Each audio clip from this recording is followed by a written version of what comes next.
उन विभूतियों के प्रति जिनके नाम पर विश्वविद्यालय स्थापित है, उनके प्रति कृतज्ञता का भाव, श्रद्धा का भाव हमारे अंतःकरण में हो। और दूसरा, जिस महापुरुष ने इतना बड़ा संस्थान अपने पूर्वजों की स्मृति को समर्पित करते हुए आधुनिक शिक्षा के साथ जोड़ते हुए यह संस्थान प्रदेश की राजधानी में दिया, स्वर्गीय अखिलेश दास जी, उनके प्रति भी विनम्र श्रद्धांजलि का भाव और श्रद्धा का भाव हमारे मन में होना चाहिए। और आज आप देखते होंगे स्पोर्ट्स लोगों के दिनचर्या का एक हिस्सा बनता जा रहा है, और यह किसी एकेडमिक संस्थान में स्पोर्ट्स भी उसका एक महत्वपूर्ण हिस्सा हो और उसके पास इतना भव्य स्टेडियम भी हो, बैडमिंटन एकेडमी भी हो। यह बीबीडी की एक बड़ी उपलब्धि है प्रदेशवासियों के लिए, लखनऊ वासियों के लिए। अखिलेश दास जी यूनियन कैबिनेट में जब थे तो उस समय मुझे भी सांसद के रूप में देश की संसद में रहने का अवसर प्राप्त हुआ था, और मैं देखता था उनके सहज और सरल व्यवहार को, विकास के प्रति उनके मन में एक उदग्र भाव को, शिक्षा के प्रति, समाज सेवा के प्रति उनके मन में जो एक सकारात्मक भाव था, वह हम सबको तब भी देखने को मिलता था। और मुझे प्रसन्नता है कि आज उन भावों को एक नई ऊंचाई प्रदान कर रहे हैं विश्वविद्यालय की कुलाधिपति और विश्वविद्यालय के प्रति कुलाधिपति श्री विराज सागर दास और उनकी पूरी टीम अपने संस्थापकों के उस विजन को मूर्त रूप देकर के उसे मजबूती के साथ आगे बढ़ाने का कार्य कर रहे हैं।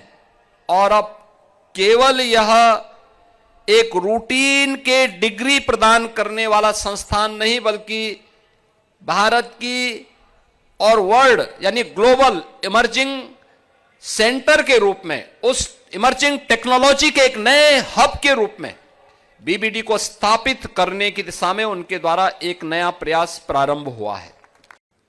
हम लकीर के फकीर नहीं बन सकते। आपने पिछले 11 वर्षों में भारत की विकास की यात्रा को देखा है। भारत की जो विकास यात्रा पिछले 11 वर्षों में देश के अंदर देखने को मिल रही है, इस विकास यात्रा को जिसका आज दुनिया भी उसके पीछे चलने के लिए अपने आप को मजबूर करती है कि हां, हमें इसको अंगीकार करना ही होगा, और हर भारतवासी भी जिस पर गौरव की अनुभूति आज के दिन पे कर सकता है, वह सबसे पहले परसेप्शन 14 के पहले और 14 के बाद कितना परिवर्तन देश के अंदर देखने को मिला है। लोगों में जो हताशा थी, निराशा थी, उसे आज आशा और उत्साह में भरने का काम 2014 के बाद प्रधानमंत्री मोदी जी के नेतृत्व में देखने को मिल रहा है। हर एक क्षेत्र में भारत ने एक नई छलांग लगाई है। आप याद करिए, आपके सामने 2014 से ही जब भारत ने यानी छोटे छोटे प्रयोग करके दुनिया को बताया कि इसके परिणाम क्या होने जा रहे हैं। लोगों को पहले लगता था कि एक केवल टाइम पास करने का एक माध्यम होगा, लेकिन जब उसके परिणाम आने प्रारंभ हुए, जब मोदी जी ने कहा कि हर गरीब के बैंक में अकाउंट होने चाहिए, तो लोगों ने प्रश्न किया कि 15 लाख कहां है। आप याद करिए, जिनकी नकारात्मक दृष्टि होती है वे नकारात्मक स्वर बोलते हैं, जिनको कुछ नहीं करना होता है हर सकारात्मक कदम का वे विरोध करते हैं। और उन्होंने प्रश्न करने शुरू किए थे। मोदी जी ने उसकी चिंता किए बगैर हर गरीब के बैंक में अकाउंट खुलवाए, जो पहले एक मील की कौड़ी थी, बहुत कठिन था, नहीं हो सकता था, नहीं हो पाता था, क्योंकि कोई भी गरीब बैंक में जाता था तो बैंक उससे सबसे पहले एक अकाउंट खोलने के लिए 1000 रुपए की मांग करता था। उसके पास नहीं होता था। मोदी जी ने कहा 0 बैलेंस पे अकाउंट खोल दो। फिर उसके अकाउंट में कुछ धनराशि उपलब्ध करवाई कि अभी कभी उसको पैसे की आवश्यकता पड़ेगी तो उसको देंगे। और फिर उन्होंने देश के अंदर डिजिटल इंडिया मिशन को आगे बढ़ा करके आज डीबीटी के माध्यम से शासन की सभी योजनाएं बिना किसी कट के सीधे गरीब के खाते में जब जा रही है तो देश के अंदर 50 करोड़ परिवार सीधे सीधे उन योजनाओं के साथ जुड़ता हुआ दिखाई देता है। देश के अंदर अगर आप देखेंगे हमारी 56% आबादी ऐसी है जो वर्कफोर्स है, जो कामकाजी है, उसके लिए कार्य चाहिए, उसकी अपनी आकांक्षाएं हैं, उसके अपने सपने हैं। उन सपनों को उड़ान चाहिए और इसके लिए हमारे संस्थानों को तैयार होना है। और इसके लिए मोदी जी ने वे तमाम स्कीम तो दी, लेकिन साथ साथ उन्होंने 2020 में जब कोविड जैसी महामारी के सामने दुनिया पस्त थी, तब उन्होंने भारत को नेशनल एजुकेशन पॉलिसी दी, जिसमें स्किल के साथ जोड़ते हुए भारत को दुनिया की एक सबसे बड़ी स्किल पावर के रूप में स्थापित करने की दिशा में एक नए महत्वपूर्ण कदम को आगे बढ़ाया था। और स्केल और स्किल के इस बेहतरीन समन्वय का केंद्र बिंदु लखनऊ में अगर है तो वह बीबीडी यूनिवर्सिटी उसमें से एक है। इसमें हम सबको उसका एक समन्वित रूप यहां पर देखना चाहिए। हमें उस दिशा में आगे कार्य करना होगा। आज आप देख रहे होंगे हर एक क्षेत्र में आर्टिफिशियल इंटेलिजेंस का उपयोग कैसे हो सकता है।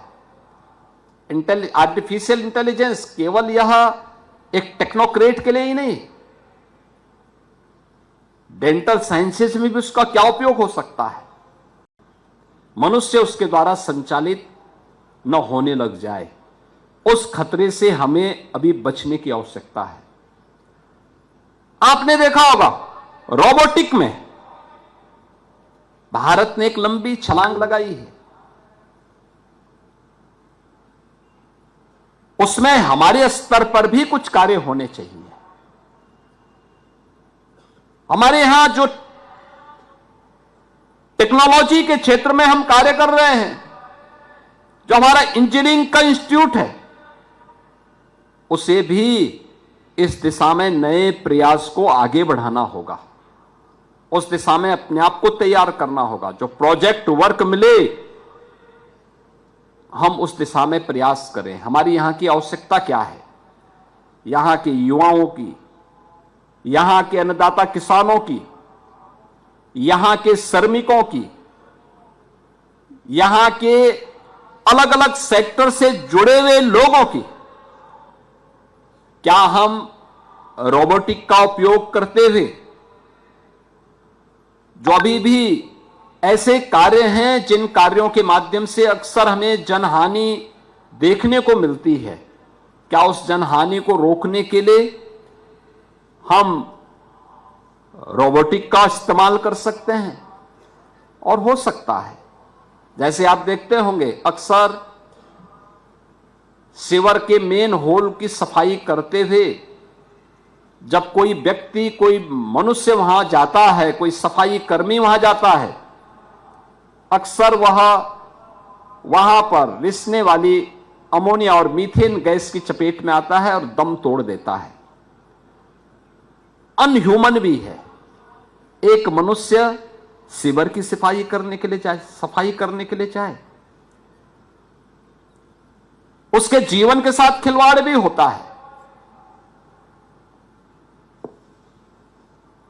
क्या आप पैसे से किसी व्यक्ति की जिंदगी को वापस कर सकते हैं? कभी नहीं। हम तकनीक का उपयोग कर सकते हैं, रोबोट उसमें एक योगदान दे सकता है।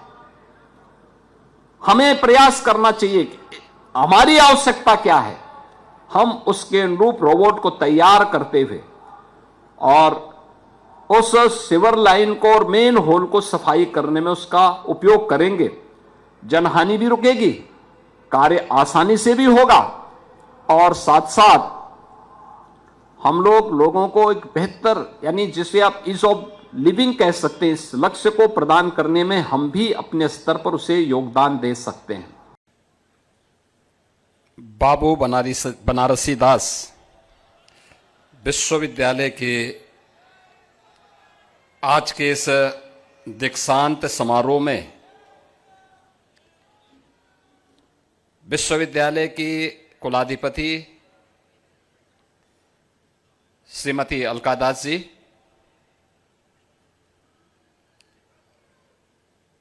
विश्वविद्यालय के प्रति कुलाधिपति श्री विराज सागर दास जी, समारोह में विशिष्ट अतिथि के रूप में जिनका मार्गदर्शन भी आपको प्राप्त हुआ है, उत्तर प्रदेश सरकार में मंत्रिमंडल के मेरे वरिष्ठ सहयोगी श्री स्वतंत्र देव सिंह जी, विश्वविद्यालय के कुलपति प्रोफेसर एसके श्रीवास्तव जी, प्रति कुलपति प्रोफेसर एससी शर्मा जी,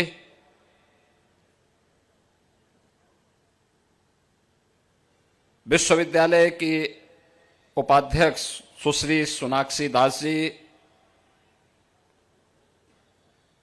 कोषाध्यक्ष आर के अग्रवाल जी, कुल सचिव डॉक्टर सुधर्मा सिंह जी, विश्वविद्यालय के सभी आचार्यगण, अभिभावकगण, छात्र छात्राएं, मैं सबसे पहले बाबू बनारसी दास विश्वविद्यालय के इस दीक्षांत समारोह में विश्वविद्यालय परिवार को हृदय से बधाई देता हूं। उपाधि प्राप्त करने वाले सभी छात्र छात्राओं के प्रति, उनके अभिभावकों के प्रति अपनी बधाई देता हूं और इस अवसर पर जिस महान विभूति के नाम से यह विश्वविद्यालय स्थापित हुआ है, ऐसे महान स्वतंत्रता संग्राम सेनानी, उत्तर प्रदेश के पूर्व मुख्यमंत्री बाबू बनारसी दास जी की स्मृति को नमन करते हुए उन्हें विनम्र श्रद्धांजलि भी अर्पित करता हूं। केवल एक दीक्षांत समारोह का जो औपचारिकता है, पास आउट बैच मात्र नहीं है, बल्कि इंडियाज ट्रांसफॉर्मिंग जनरेशन का एक उदाहरण भी है। और इसके लिए जो छात्र छात्राएं यहां से अपनी उपाधि प्राप्त करते हुए आगे बढ़ रहे हैं, उनके विजनरी लीडरशिप में आने वाले समय में हमारा भारत या हमारा प्रदेश एक नई गति प्राप्त करेगा इसमें कोई संदेह नहीं।